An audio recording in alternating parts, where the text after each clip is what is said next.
ನಾನು ಕೆಲ ದಿನಗಳ ಹಿಂದೆ ಅಚಾನಕ್ಕಾಗಿ ಭೇಟಿ ನೀಡಿದ್ದು ಇಷ್ಟು ದೊಡ್ಡ ಪ್ರಮಾಣದಲ್ಲಿ ಉಪ್ಪನ್ನು ತಯಾರಿಸುವ ಮೂಲಕ ನಮ್ಮಂತಹ ಹಲವರ ಮನೆಯ ನಿತ್ಯದ ಬಳಕೆಯನ್ನು ಪೂರೈಸುವ ಸಾಣಿಕಟ್ಟ ಉಪ್ಪು ತಯಾರಿಕಾ ಕೇಂದ್ರಕ್ಕೆ. ಹಾಗೆ ಅಲ್ಲಿನ ಸಿಬ್ಬಂದಿಗಳು ನನ್ನನ್ನು ಪ್ರೀತಿಯಿಂದ ಮಾತನಾಡಿಸಿದರಲ್ಲದೆ 2 ಉಪ್ಪಿನ ಕೊಟ್ಟೆಯನ್ನು ಸಹ ನೀಡಿ ಸಂಪೂರ್ಣ ಉಪ್ಪು ತಯಾರಿಕಾ ಜಾಗವನ್ನು ವೀಕ್ಷಿಸಲು ಅನುವು ಮಾಡಿ ಗೋಕರ್ಣಕ್ಕೆ ಹೋಗುವ ಮಾರ್ಗದಲ್ಲಿ ಸಿಗುವ ಈ ವಿಶಾಲವಾದ ಉಪ್ಪು ತಯಾರಿಕಾ ಪ್ರದೇಶವು ಸುಮಾರು 500 ಎಕರೆ ಜಾಗವನ್ನು ಹೊಂದಿದೆ.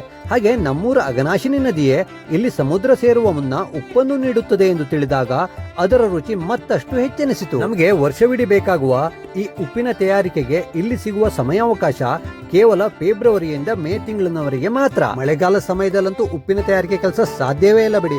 ಮಳೆಗಾಲ ಮುಗಿದ ನಂತರ ಇಲ್ಲಿ ಕಾಣುವ ಮಣ್ಣಿನ ರಚನೆಯನ್ನು ಮಾಡಿಕೊಳ್ಳಲು ಹಾಗೂ ನೆಲವನ್ನು ಗಟ್ಟಿ ಮಾಡಿಕೊಳ್ಳಲು ಕನಿಷ್ಠ 3 ತಿಂಗಳ ಸಮಯ ಹಿಡಿಯುತ್ತದೆ. ಹಾಗೆ ಇಲ್ಲಿ ದೊರಕುವ ಕಂದು ಬಣ್ಣದ ಉಪ್ಪು ನೈಸರ್ಗಿಕವಾಗಿ ಅತ್ಯಂತ ಶ್ರೀಮಂತವಾಗಿದೆ. ಈ ಬೇಸಿಗೆ ಸಮಯದಲ್ಲಿ ಪ್ರತಿದಿನವೂ ಈ ರೀತಿಯಲ್ಲಿ ಉಪ್ಪನ್ನು ತಯಾರಿಸುತ್ತಲೇ ಇರುತ್ತಾರೆ.